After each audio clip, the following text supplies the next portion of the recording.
2020. Comienzan a llegar noticias de Italia, nuestro país vecino, sobre el colapso hospitalario que se estaba comenzando a vivir. Una enfermedad altamente infecciosa y letal comienza a propagarse silenciosamente, matando en poco tiempo a los huéspedes más vulnerables. Se acabó intentar detener al enemigo invisible. Era imposible. El COVID había venido para quedarse. Mientras tanto, España seguía con su vida normal como si nada estuviese ocurriendo al otro lado del Mediterráneo. Los eventos masivos continuaron durante febrero y los primeros días de marzo. Manifestaciones, conciertos, partidos de fútbol, corridas de toros. Nadie parecía haberse percatado de lo que estaba por venir. Por si fuera poco, los medios de comunicación se burlaban del virus y animaban a la población a no tener ningún tipo de precaución ni respeto al enemigo invisible. Y este es un detalle muy importante, porque al final aquí los médicos no se cansan de repetirnos que estamos ante un tipo de gripe. Es un tipo de gripe nueva, es verdad. No tenemos memoria vírica, no tenemos de momento vacuna. Como digo, la mayor parte de estos infectados se están recuperando en su casa como si fuera una gripe común. Hay menos de la mitad están hospitalizados y apenas 25 personas en la UCI. Esta es un poco la fotografía médica real que aquí los médicos no se cansan de repetir. Pero que, chico, parece que se extiende más el alarmismo que los datos, ¿no? Pero no fueron únicamente los medios de comunicación. Los políticos también demostraron su incompetencia, aun cuando organizaciones internacionales ya habían dado la voz de alarma. A pesar de la constante lluvia de avisos que provenían de todas las partes del mundo, no hubo una respuesta rápida. El primer aviso serio fue a principios de año. El 30 de enero de 2020, la Organización Mundial de la Salud reunió en Ginebra a su comité de emergencias. Sobre la mesa se encontraba el imparable brote de neumonía registrado unas semanas antes en la ciudad china de Wuhan. Este panel de expertos revisó la información que tenía disponible y decidió que, en base a los datos, el brote de ese coronavirus desconocido que ya asolaba una ciudad de 16 millones de personas debía ser declarado como un problema de dimensión mundial. Pero ante la evidencia, el gobierno se quedó de brazos cruzados. Una evidencia que ya no iba a ser posible detener. El virus había entrado en nuestro país.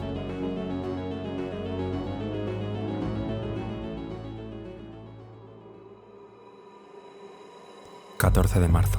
Finalmente, Pedro Sánchez realiza una declaración institucional declarando el estado de alarma y el confinamiento de 47 millones de españoles. Muchos países a lo largo y ancho del mundo repitieron la misma estrategia en un intento desesperado de frenar al virus. La guerra ya había sido declarada. El objetivo principal, evitar los contagios, el colapso hospitalario y las muertes. Durante los 4 meses se logró aplanar tanto la curva de contagios como de muertes, pero era indudable que el aislamiento social debía de traer algún tipo de consecuencia no deseada. La medida, que no estaba basada en ningún estudio científico que la ratificara, sino en simulaciones, resultó ser tan impopular como aclamada. Por tanto, ¿fue realmente efectiva? ¿Evitó muertes o implantación? ¿Funcionó el confinamiento más estricto de la historia de la humanidad? El golpe en el empleo fruto del confinamiento fue demoledor. Ni en la crisis de 2008 se destruyó el empleo de forma tan intensa. En el segundo trimestre del año, la destrucción de empleo afectó a más de 1 millón de personas, según los datos del INE. Y todo ello sin incluir a las más de 3 millones de personas afectadas por el ERTE. Ahora bien, hay que recalcar que no se puede atribuir todo únicamente al confinamiento. En tanto, también había restricciones al turismo internacional que lastraron una economía principalmente basada en él. En 2020 la economía cayó un 11%. El mayor desplome registrado en 85 años. Habría que remontarse al inicio de la Guerra Civil para encontrar un batacazo mayor. Aun produciéndose un rebote, España fue uno de los países peores parados de la OCDE. Como resultado de la parálisis económica que se produjo durante esos meses en todo el mundo a causa de las restricciones y confinamientos, el consumo se redujo a mínimos. Por tanto, para solventar el problema, comenzó la inyección de dinero a la economía internacional. Como resultado, hoy nuestro dinero vale menos que antes de la pandemia. Por si fuera poco, a los grandes magnates multimillonarios y grandes tecnológicas esta situación les produjo grandes beneficios. Los ricos se volvieron más ricos durante estos meses al considerarse la mayoría de sus servicios esenciales, por lo que no se vieron obligados a cerrar, cosa que sí ocurrió con las pequeñas empresas. Por ello, no salimos más fuertes.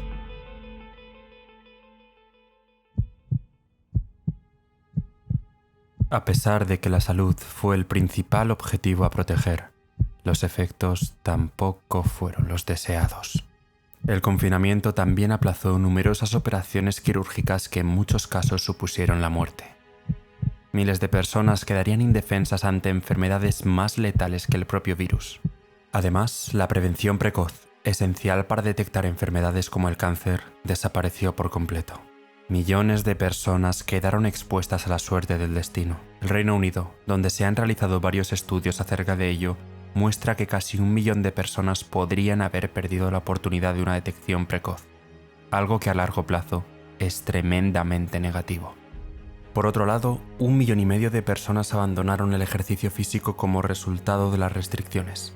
Precisamente esto es uno de los factores que reducen enormemente la probabilidad de morir por COVID o sufrir la enfermedad grave. Sin embargo, con este dato vemos cómo se logra justo lo contrario al efecto deseado.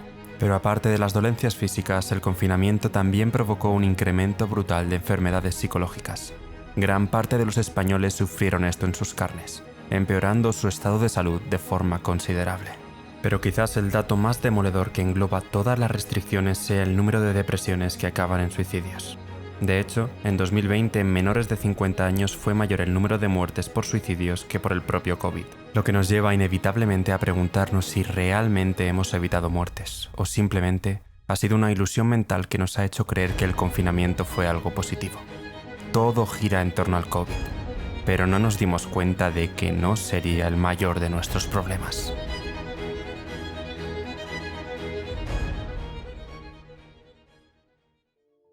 El ámbito educativo también se vio lastrado inevitablemente por las medidas.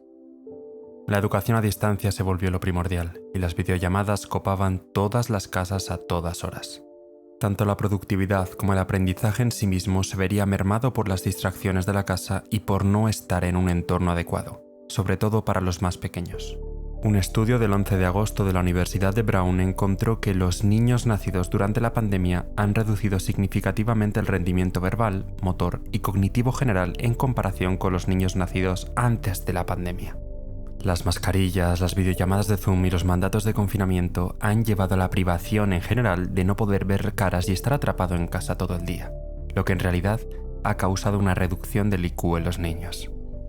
Y por si fuera poco, todo este confinamiento resultó ser ilegal en nuestro país al emplear el estado de alarma como método jurídico. 47 millones de españoles estuvieron encerrados en sus casas de forma forzada. Parte de ellos perdieron sus negocios por culpa de unas medidas que un año después, eso sí, el Tribunal Constitucional declararía ilegales. Pero el daño ya estaba hecho. De todas formas, todo ello podría estar mínimamente justificado siempre y cuando se hubiesen evitado muertes del colapso hospitalario. Por tanto, observemos los datos de España. Tras 2 semanas de confinamiento, los casos en España comienzan a bajar drásticamente. De este modo, se logró tener un verano relativamente tranquilo, hasta que a finales de julio volverían a subir. Tras alcanzar el pico de dicha ola el 5 de noviembre, los casos bajarían por sí solos sin necesidad de confinamiento, lo que nos lleva a preguntarnos si realmente era esencial.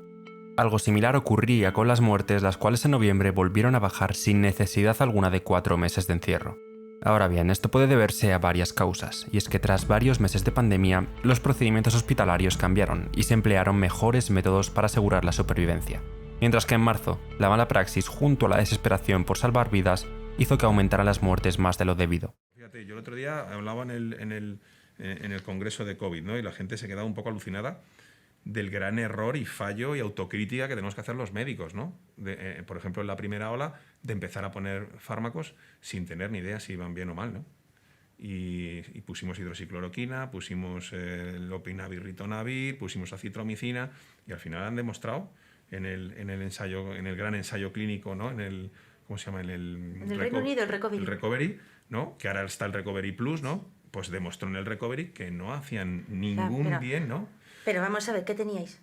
Sí, pero fíjate, ahí debimos hacer crítica y decir, señores, lo que nos enseñaron es primum non nocere, primero no hacer daño. Fíjate, yo 2 meses después hablaba con una intensivista amiga mía y me decía, es que los pacientes se nos están muriendo porque les hemos abolido el sistema inmune. Y les hemos puesto corticoides, inmunosupresores, otro inmunosupresor de diferentes familias, interleuquina 6, interleuquina 13. Se nos están muriendo de enfermedades oportunistas.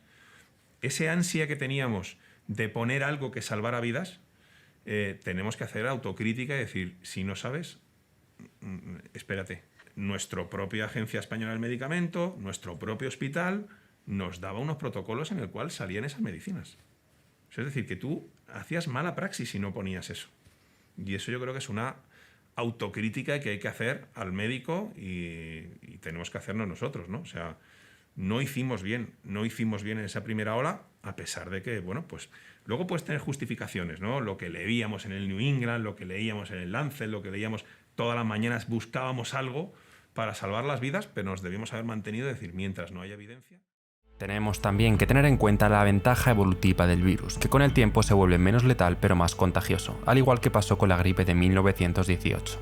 Al mismo tiempo, los contagios bajarían en noviembre gracias a una mayor inmunidad, medidas de protección que antes del confinamiento no se tomaron, como la distancia social, y por el propio virus en sí mismo, que si observamos otros países como Suecia, concluiremos que tras una rápida escalada de contagios acaba por perder fuerza. Por tanto, deberemos averiguar cuál de estos factores es el más determinante a la hora de reducir las muertes y contagios. ¿La mayor inmunidad de la población? ¿El propio virus y su forma de actuar? ¿O las restricciones? La inmunidad natural, como vemos en este estudio, podría ser una de las razones gracias a la disminución de muertes y contagios. Los anticuerpos podrían durar hasta 2 años según un estudio preliminar y teniendo en cuenta de que existen también células de memoria, las personas infectadas habrían servido de cortafuegos. De todas formas, en esas fechas no mucha gente se había contagiado, por lo que quizás no fuera el factor determinante. Pero quizás lo más importante sea mencionar los 3 estudios recientes que han salido acerca del tema de confinamiento y su efectividad. Un estudio publicado el 21 de julio en The Lancet indicó que los confinamientos eran ineficaces. Los investigadores recopilaron datos de los 50 países con más casos y concluyeron que las acciones gubernamentales como el cierre de fronteras, el confinamiento y una alta tasa de pruebas no se asociaron con reducciones estadísticamente significativas en el número de casos críticos o la mortalidad general, aunque sí factores como la obesidad, el tabaquismo y la esperanza de vida, precisamente aquellas cosas que empeoraron con el confinamiento. Del mismo modo, un estudio publicado por Frontiers in Public Health varios meses después encontró que los confinamientos no se correlacionaron con tasas de mortalidad más bajas tras analizar datos de 160 países, probando numerosos factores como la salud pública, la demografía, la política gubernamental, la economía y el medio ambiente. La rigurosidad de las medidas establecidas para combatir la pandemia, incluido el confinamiento, no parecía estar relacionado con la tasa de mortalidad. En tercer lugar, una investigación de la Universidad de Tel Aviv publicada en octubre dijo que los confinamientos estrictos pueden no salvar vidas. Los investigadores analizaron los datos de movilidad recopilados de los iPhones y no encontraron ninguna asociación estadística entre la gravedad del confinamiento y el número de muertes por COVID-19. Por tanto, podemos concluir que hay poca correlación entre la severidad de las restricciones y la mortalidad del virus. De hecho, es el claro ejemplo de un país: Suecia. Suecia nunca impuso un confinamiento estricto. Si comparamos las muertes por millón de habitantes, observamos que son incluso menores en algunos tramos que las de España, teniendo unas restricciones mucho más livianas y permitiendo que la inmunidad natural de la población, que es la única capaz de limitar de forma considerable los contagios, hiciese su trabajo. En esta gráfica observamos cómo Suecia fue el país donde se realizó el experimento de permitir que el virus campase prácticamente a sus anchas, y salió realmente bien. Lo mismo ocurre con los contagios, que, como podemos observar, después de una subida bajan por ellos mismos. Por último, os invito a visitar esta página para que seáis vosotros mismos los que intentéis identificar aquellos territorios en los que se han aplicado medidas para frenar al virus y en los que no. Veréis, lógicamente, que es imposible diferenciarlos.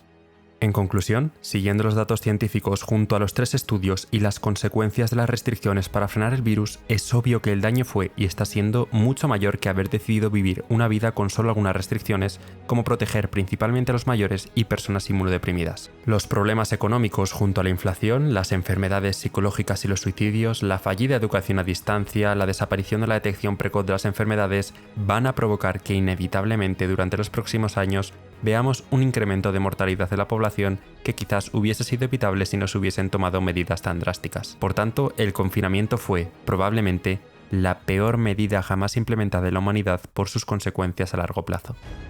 No repitamos nunca más este error.